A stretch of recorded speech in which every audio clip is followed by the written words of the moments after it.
कहते हैं कि नाजायज रिश्तों का अंत हमेशा खतरनाक होता है। जीते जी जब मोना से पूछताछ की गई तो बस यही दोहराती रही कि उनकी किसी से कोई दुश्मनी नहीं थी। दरवाजा महज चंद कदमों की दूरी पर था कि अचानक दो बाइक सवार उनके नजदीक आकर रुके। इसी बीच पुलिस की नज़र एक ऐसे शख्स पर पड़ी जो मोना से मिलने के लिए उतावला था। पैसों का हाव भाव देखकर खर्चीली बनी, मॉडलिंग की दुनिया में कदम रखा, पति से वफादारी छोड़कर अपने मासूक से वफादारी करने लगी और उसका अंजाम हुआ कि उसके मासूक की पत्नी ने ही उनका कत्ल करा दिया।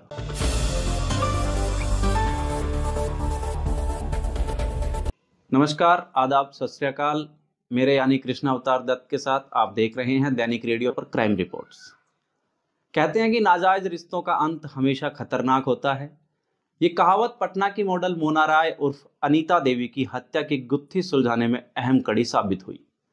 12 अक्टूबर 2021 को मंदिर से लौट रही मोना राय पर गोलियां चलाई जाती है। वारदात के 5 दिन बाद उनकी इलाज के दौरान मौत हो जाती है। जीते जी जब मोना से पूछताछ की गई तो बस यही दोहराती रही कि उनकी किसी से कोई दुश्मनी नहीं थी। हालांकि जब जांच हुई तो रंजिशों विवादों की लंबी फहरिस्त सामने आई। पटना की मशहूर मॉडल मोना राय उर्फ अनीता देवी ने नवरात्रि का व्रत रखा था और वो रोज माता के दर्शन करने के लिए नजदीक के मंदिर जाया करती। उस रोज भी वो अपनी 12 साल की बेटी आरोही को लेकर स्कूटी से मंदिर गई थी। मोना राय दर्शन कर पटना के राजीव नगर की बसंत विहार कॉलोनी स्थित घर लौट रही थी। उन्होंने बेटी को स्कूटी से उतारा जो चैनल गेट से अंदर जाने लगी। मोना बेटी को भेजने के बाद गाड़ी लगाने वाली थी। दरवाजा महज चंद कदमों की दूरी पर था कि अचानक दो बाइक सवार उनके नजदीक आकर रुके। मोना कुछ पूछ पाती या कुछ समझ पाती उससे पहले ही बाइक पर पीछे बैठे शख्स ने उन पर गोलियां दागनी शुरू कर दी। अब खून से लथपथ मोना वहीं गिर पड़ी, जिन्हें देखते ही बेटी ने सिहर कर चीखना शुरू कर दिया। बच्ची की चीखें और गोलियों की आवाजें सुनकर आस पड़ोस के लोग इकट्ठा हो गए। हमलावर फायरिंग कर भाग निकले। मोना दर्द से करा रही थी। उन्हें आनन फानन में नजदीकी प्राइवेट हॉस्पिटल ले जाया गया। अस्पताल वालों ने घटना की सूचना पुलिस को दी, जिसके बाद केस फाइल कर मामले की जांच शुरू हो गई। अब हर किसी का सवाल था कि एक घरेलू महिला और मामूली सी मॉडल मोना राय की किसी से ऐसी क्या दुश्मनी रही होगी जो उन पर इस बर्बरता से हमला करवाया गया। हमले में गोलियां मोना के शरीर के निचले हिस्सों पर लगी थी, जिससे उनकी किडनी डैमेज हो चुकी थी। प्राइवेट अस्पताल में सही इलाज ना मिलने पर उन्हें IGIMS अस्पताल Indira Gandhi institute of medical science refer कर दिया गया, जहां उनकी सर्जरी हुई। मोना के होश में आते ही पटना पुलिस ने उनसे पूछताछ शुरू की। हालांकि मोना कराहती आवाज में बस यही कहती रही कि उनकी किसी से कोई दुश्मनी नहीं थी, ना ही उन्हें किसी पर शक है। अस्पताल में पुलिस के साथ साथ मोना राय से मिलने वालों की बड़ी लंबी भीड़ थी। इसी बीच पुलिस की नज़र एक ऐसे शख्स पर पड़ी जो मोना से मिलने के लिए उतावला था। हालांकि मोना का परिवार उसे देखकर ज़्यादा खुश नहीं था। पुलिस ने पूछताछ की तो सामने आया कि उस शख्स का नाम राजू है, जो शहर का नामी बिल्डर है। बीते लंबे समय से मोना और राजू के बीच नाजायज संबंध थे। राजू बिल्डर की हॉस्पिटल में मौजूदगी पुलिस के लिए मामले की अहम कड़ी साबित हुई। पुलिस ने जब हमला होने के अगले ही दिन राजू से पूछताछ की तो पता चला कि उसके बीते 9 साल से मोना से नाजायज संबंध है। दोनों की अक्सर मुलाकातें होती थी और इस बात की खबर दोनों के परिवार वालों को भी थी। रिश्ता सभी को खटकता था, लेकिन दोनों परिवार से लगातार अनबन के बावजूद भी वो दोनों साथ रहे। राजू बिल्डर ने मोना से रिश्ते की बात तो कबूल कर ली, लेकिन उसके तार हत्या से जुड़ते हुए नजर नहीं आ रहे थे। पुलिस ने राजू बिल्डर के राजीव नगर के चंद्र कुटीर अपार्टमेंट में स्थित किराए के फ्लैट पर छापा भी मारा, जहां वो मोना के साथ अक्सर अपना वक्त बिताया कर। घर में हत्या से जुड़ा कोई सुराग नहीं मिला, लेकिन शराब की बोतल मिलने से पुलिस ने उस पर शिकंजा कस दिया। दरअसल बिहार में शराब बैन है। ऐसे में अवैध शराब की खरीदारी करने और उसका सेवन करने पर पुलिस ने राजू बिल्डर के खिलाफ मामला दायर कर उसे गिरफ्तार कर लिया था। वहीं दूसरी तरफ मोना की हालत लगातार नाजुक बनी हुई थी। आए दिन मोना से पूछताछ होती थी, लेकिन नतीजे नहीं निकले। मोना ने भी राजू बिल्डर से रिश्ता होने की बात कबूली थी, लेकिन उन्हें राजू पर शक नहीं था। 5 दिन ही बीते थे कि 17 अक्टूबर की सुबह जिंदगी और मौत के बीच लड़ते हुए मोना ने दम तोड़ दिया। गोलियां उनकी किडनी को छलनी कर चुकी थी, जिससे पहले किडनी और फिर दूसरे अंगों ने धीरे धीरे काम करना बंद कर दिया। हमले का मामला अब हत्या के मामले में तब्दील हो चुका था। पटना बिहार की रहने वाली मोना राय उर्फ अनीता एक घरेलू महिला थी। उन्होंने फोटोकॉपी की दुकान चलाने वाले सुमन कुमार से शादी की थी, जिससे उन्हें 2 बच्चे आरोही और नैतिक हैं। साल 2012 के आसपास मोना राय की मुलाकात फुलवारी शरीफ में रहते हुए पड़ोस में रहने वाले अमीर राजू बिल्डर से हुई। राजू शादीशुदा थे, उनका एक बेटा भी था। दोनों में मुलाकातें बढ़ने लगी और समय के साथ साथ दोनों का नाजायज रिश्ता भी पनपने लगा। राजू बिल्डर से मिलने के बाद मोना का रहन सहन बदलने लगा था। मिडिल क्लास मोना राजू से मिलकर खर्चीली हो गई थी, बच्चों का दाखिला महंगे स्कूल में करवा दिया था और खुद भी मॉडलिंग करने लगी थी।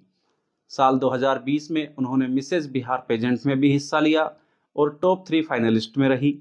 इसके बाद से ही उन्हें कई मॉडलिंग प्रोजेक्ट मिलने लगे थे। मॉडलिंग वर्ल्ड से जुड़ने के बाद उन्होंने अपना नाम अनीता देवी से बदलकर मोना राय कर लिया था। मोना ने मिस ग्लोबल बिहार में भी हिस्सा लिया था, जिसमें उन्हें बेस्ट आई का टैग मिला था। मोना और राजू की बढ़ती मुलाकातें ज़्यादा दिनों तक उनके परिवार वालों से छिपी नहीं रही। दोनों के परिवार को उनके नाजायज रिश्ते से काफ़ी आपत्ति थी।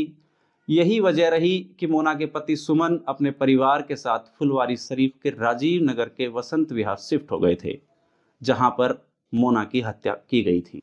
जिस तरह से इस हत्याकांड को अंजाम दिया गया था, उससे ये तो साफ था कि गोलियां चलाने वाले शूटर प्रोफेशनल थे जिन्हें सुपारी दी गई थी। लेकिन सवाल था कि मामूली मॉडल की सुपारी कौन दे सकता है? क्या राजू बिल्डर ने मोना से पीछा छुड़ाने के लिए उनकी सुपारी दी थी? क्या मोना के नाजायज रिश्ते से परेशान होकर पति सुमन ने उनका कत्ल करवाया, या शूटर किसी और को गोली मारने आए थे लेकिन धोखे में मोना राय पर फायरिंग कर दी? इन सवालों के जवाब पुलिस हासिल करने के लिए पटना पुलिस ने मोना के बॉयफ्रेंड राजू बिल्डर पर सख्ती की। ये भी सामने आया कि 4 महीने पहले राजू ने फुलवारी शरीफ इलाके में मोना के नाम पर प्लॉट खरीदा था। हर पैतरे आजमाने के बावजूद जब राजू से कोई सटीक जवाब नहीं मिला, तो पुलिस ने राजू के परिवार की पड़ताल करना शुरू कर दिया। हफ्ते भर की मशक्कत लगी पुलिस को। उसके बाद राजू बिल्डर के परिवार के तार शूटर भीम यादव से जुड़ते हुए दिखे। पुलिस ने यह संबंध स्थापित करने के लिए टेक्निकल सर्विलांस की मदद ली, जिसमें मौकाए वारदात के नजदीकी सीसीटीवी फुटेज और मोबाइल टावर नेटवर्क की मदद भी ली गई। मोना राय पर जब हमला हुआ, उसके कुछ हफ्तों पहले तक भीम यादव की मोबाइल नंबर इसी इलाके में एक्टिव था। आखिरकार 25 अक्टूबर को पुलिस ने भीम यादव को भोजपुर से गिरफ्तार कर लिया। शुरुआती पूछताछ में भीम यादव खुद को बेगुनाह बताता रहा, लेकिन पुलिस की सख्ती से वह टूट गया। भीम यादव ने पुलिस को दिए बयान में कबूल कर लिया कि उसने मोना राय को मारने की सुपारी दी गई थी। 5 लाख रुपए से उसने अपने साथियों शंकर कुमार और विश्वकर्मा के साथ सुपारी उठाई थी। एडवांस के तौर पर उन्हें 2.25 लाख मिले थे। वो बीते 1 महीने से राजीव नगर में किराए के घर में रह रहे थे और अपाचे बाइक से वो मोना की रेकी कर रहे थे। 12 अक्टूबर को मौका पाते ही दोनों ने वारदात को अंजाम दिया। शंकर बाइक चला रहा था, जबकि विश्वकर्मा नाम के शख्स ने मोना पर गोलियां चलाई थी। जब भीम से पूछा गया कि सुपारी देने वाला शख्स कौन था, तो भीम का बयान सुनकर हर कोई हैरान था। दरअसल मोना राय के कत्ल की साजिश राजू बिल्डर ने नहीं, बल्कि उनकी पत्नी शारदा देवी ने रची थी। एक घरेलू सी दिखने वाली महिला इतने बड़े हत्याकांड की मास्टरमाइंड थी। शूटर भीम यादव के कबूलनामे के बाद पटना पुलिस ने प्रेस कॉन्फ्रेंस के जरिए हत्याकांड सुलझाने का ऐलान किया। पुलिस ने खुलासा किया कि राजू बिल्डर 9 साल से मोना राय के साथ रिलेशनशिप में थे। इस बात की खबर उनके परिवार को भी थी, जिससे आए दिन उनके घर में झगड़े हुआ करते थे। यही नहीं, राजू बिल्डर का नाबालिग बेटा भी पिता के अफेयर से नाराज था। कुछ महीने पहले जब राजू ने मोना के लिए 25 लाख रुपए का प्लॉट खरीदा, तो इसकी खबर भी उनकी पत्नी शारदा और बेटे को लग गई। उन्हें डर था कि राजू धीरे धीरे अपना सब कुछ मोना के नाम कर देंगे और उन्हें कुछ नहीं मिलेगा। मोना को राजू की जिंदगी से दूर करने के लिए शारदा देवी ने इस हत्याकांड की साजिश रची। मोना ने अपने रास्ते से हटाने के लिए शारदा देवी ने अपने भतीजे राहुल की मदद भी ली। उसे 5 लाख रुपए में प्रोफेशनल शूटर हायर करने का काम सौंपा गया। 3 लाख एडवांस में दिए गए, जबकि 2 लाख काम होने के बाद दिए जाने का वायदा था। इस बात को 3 महीने बीत गए, लेकिन राहुल अपना काम सही से नहीं कर पा रहा था। गुस्से में आग बबूला हो चुकी शारदा उस पर दबाव बनाने लगी, तो राहुल ने उनकी मुलाकात सुदेश से करवाई, जो आरा का रहने वाला था। वैसे वो शारदा का भी दूर का रिश्तेदार लगता था। शारदा ने राहुल को दी हुई रकम सुदेश को दे दी। सुदेश ही था जिसने अपने एक रिश्तेदार शंकर को सुपारी दी, जो एक प्रोफेशनल शूटर था। शंकर ने एडवांस लेते ही अपने चचेरे भाई भोला और दूर के रिश्तेदार विश्वकर्मा को प्लान में शामिल कर लिया। इस प्लान में राजू बिल्डर का नाबालिग बेटा भी शामिल था। उसने ही शूटर्स को मोना के घर का पता बताया और शक्ल दिखाई थी। 1 महीने पहले ही शंकर, भीम और विश्वकर्मा ने राजीव नगर में रेकी करने के लिए घर किराए पर लिया था। महीना बीतने को था, लेकिन तीनों काम को अंजाम नहीं दे रहे थे। ऐसे में शारदा ने उनको धमकी दी कि अगर जल्दी काम नहीं हुआ तो उन्हें एडवांस की रकम वापस लौटानी होगी। 12 अक्टूबर को शंकर किसी काम से आरा गया हुआ था। इसी दौरान शारदा ने उसे खबर दी कि मोना नवरात्रि के मौके पर मंदिर जाने वाली है। लीड मिलते ही उसने अपने साथियों को काम पर लगा दिया। दोनों शूटर घात लगाए घर के बाहर बैठे थे।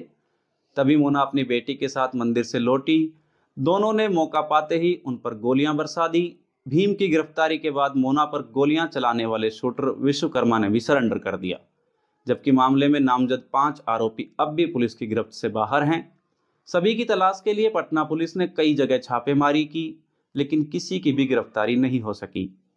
अब मोना राय हत्याकांड में मास्टरमाइंड शारदा देवी गिरफ्तार नहीं हो चुकी है। शारदा देवी और अन्य आरोपी फरार बताए जा रहे हैं। उनकी कुर्की अर्थात उनकी प्रॉपर्टी को सरकारी तौर पर जब्त कर लिया गया है, क्योंकि ये मामला अभी भी कोर्ट में है। अब सवाल ये उठता है कि नाजायज संबंधों की आड़ में अक्सर अपराध अपने तरीके से नई श्रेणी में जन्म लेते हैं। हम अपने लिए, अपने परिवार तक को जोखिम में डाल देते हैं। ऐसी ही कुछ कहानी थी आज की मोना राय की, जो अनीता देवी से मोना राय बनी। पैसों का हाव भाव देखकर खर्चीली बनी, मॉडलिंग की दुनिया में कदम रखा, पति से वफादारी छोड़कर अपने मासूक से वफादारी करने लगी, और उसका अंजाम हुआ कि उसके मासूक की पत्नी ने ही उनका कत्ल करा दिया। ये थी आज की एक नई कहानी। अगली कहानी के साथ फिर हाजिर होऊंगा, मेरे यानी कृष्णा अवतार दत्त के साथ। आप देख रहे थे दैनिक रेडियो पर क्राइम रिपोर्ट्स। नमस्कार, धन्यवाद।